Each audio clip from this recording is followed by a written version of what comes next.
मंदिर की आत्मा। गांव बापस्ती की पहाड़ी पर एक मंदिर था जो कई वजहों से प्रसिद्ध था। बापस्ती के परिवारों में आपसी सौहार्द बना हुआ था। इसकी वजह उस मंदिर को ही बताया जाता है। अरे ओ विमला, ये इस मंदिर की कहानी क्या है रे? अरे ये मंदिर इस गांव के लिए बहुत ही शुभ है। अरे शुभ तो है, तो फिर भी लोग इस मंदिर से दूर क्यों रहते हैं? ये इतना वीरान क्यों रहता है?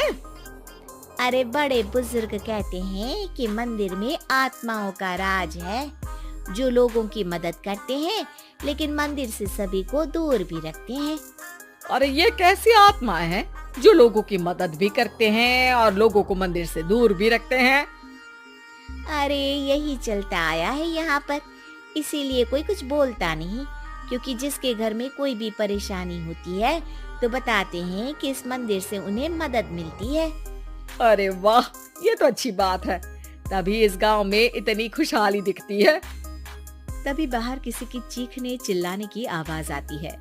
दोनों बाहर निकलती हैं तो देखती हैं कि गांव के एक बुजुर्ग रो रहे हैं, क्योंकि शहर से उन्हें कोई बुरी खबर मिली है। अरे क्या हुआ चच्चा, रो क्यों रहे हो आप? हाँ चाचा, बताओ ना, हुआ क्या? अरे क्या बताऊं बेटे, मेरा बेटा शहर गया हुआ था कमाने, लेकिन आज खबर मिली है कि उसका एक्सीडेंट हो गया। वो अस्पताल में भर्ती है। अरे तो इसमें परेशान होने की क्या बात है चाचा, जाओ शहर और बेटे का इलाज करवाओ। हाँ चाचा, विमला सही कह रही है, आप शहर जाओ और इलाज करवाओ।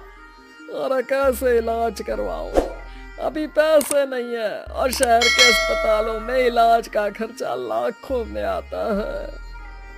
अरे चाचा, भगवान पर भरोसा रखो, कहीं ना कहीं से मदद जरूर मिल जाएगी। बस आज का दिन कैसे भी काट लो। अरे अब तो बेटा थोड़ा समय काटना भी मुश्किल होता जा रहा है। देख कमला, तू ही समझा चाचा को। अरे पैसों का कहीं ना कहीं से इंतजाम तो जरूर हो जाएगा। अरे चच्चा, जब विमला कह रही है तो थोड़ा उस पर भी भरोसा रखो। चलो आपको घर छोड़कर आ जाती हूँ। उसके बाद कमला उन बुजुर्ग को लेकर चली जाती है और विमला मंदिर की ओर चली जाती है। विमला मंदिर की सीढ़ियों पर चढ़ते हुए दूर से नजर आती है। उसके बाद वो आंखों से ओझल हो जाती है। उसी रात उस बुजुर्ग के घर के बाहर एक थैला रखा हुआ मिला। बुजुर्ग उस थैले को देखते ही चौंक पड़ा, क्योंकि उसमें 5 लाख रुपए रखे हुए थे। वो बुजुर्ग सुबह दौड़ा दौड़ा गांव के दूसरे बुजुर्गों के पास गया। अरे मंगल भाई सुनो, मेरे घर के बाहर ये पैसों से भरा बैग रखा हुआ मिला है। अरे किसका है ये भाई?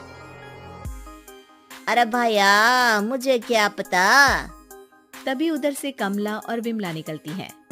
अरे बेटा सुन तो, देख ये क्या रखा हुआ था मेरे घर के सामने। कमला और विमला हैरानी से देखती हैं। अरे वाह, देख विमला, तूने कहा था ना कि कोई ना कोई मदद जरूर करेगा। अरे भगवान सबकी मदद करते हैं, ये पैसों की मदद भी भगवान ने ही भेजी है। और क्या। अब चच्चा सोच क्या रहे हो, शहर जाओ और बेटे का इलाज करवाओ। ठीक है बेटियों, जो तुम कहो। चलो निकलता हूँ शहर बेटे का इलाज करवाने के लिए। अरे विमला, एक बात तो बता, ये इन्हें मिले तो कैसे मिले पैसे? अरे मैं ना कहती थी कि ये मंदिर सबकी मुसीबतों में मदद भेजता है। अरे वाकई बड़ी पुण्य आत्मा है मंदिर में। सो तो है, लेकिन उनके बारे में लोगों को कम ही पता है। अच्छा, और तुम्हें क्या पता है? जितना पता था वो तो बता दिया। ना रे ना, मैं नहीं मानती, तू कुछ तो छिपा रही है। अरे कुछ ना छिपा रही, जो पता था वो बता दिया। मंदिर से लोगों को मदद मिलती है, बस इतना ही पता है। ठीक है बाबा, अब नहीं पूछूंगी। इसके बाद उसी रात कमला चुपचाप अपने कमरे से निकलती है और मंदिर की ओर चल पड़ती है। कमला धीरे धीरे मंदिर के दरवाजे पर पहुंचती है। अंदर से हल्की हल्की रोशनी आ रही थी। इसके बाद जो वो देखती है वो हैरान रह जाती है। कमला इसके बाद तेजी से वापस लौट आती है। दूसरे दिन सुबह सुबह। अरे विमला, तू तो छिपी रुस्तम निकली। है? ऐसा क्या छिपा लिया मैंने? अरे तूने तो भनक ही नहीं लगने दी और चाचा की मदद भी कर दी। हैं? ये क्या कह रही हो? ऐसा कैसे कह सकती हो तुम? मैंने कोई मदद नहीं की। अरे सब पता है मुझे, कल रात मैं गई थी मंदिर। तो क्या देखा? अरे तुम्हारा पति और कुछ लोग वहां दिखे। बोरियों में नोट भरे हुए थे और सभी नोट गिनने में लगे हुए थे। तो तुम्हें क्या लगा? वो क्या कर रहे थे? अरे मैं समझ गई कि वो लोग कहीं से डकैती कर पैसे लेकर यहाँ मंदिर के पीछे छिपाते हैं। अब जब तुम जान ही गई हो तो बता देती हूँ, लेकिन ये बात किसी को पता नहीं लगनी चाहिए। मेरे पति डकैती नहीं डालते हैं, बस उन लोगों से पैसे छीनते हैं जिन्होंने गलत तरीके से पैसे बनाए हैं।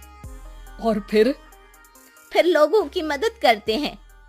यही है वो पुण्य आत्माएं जो लोगों को मदद पहुंचाती है।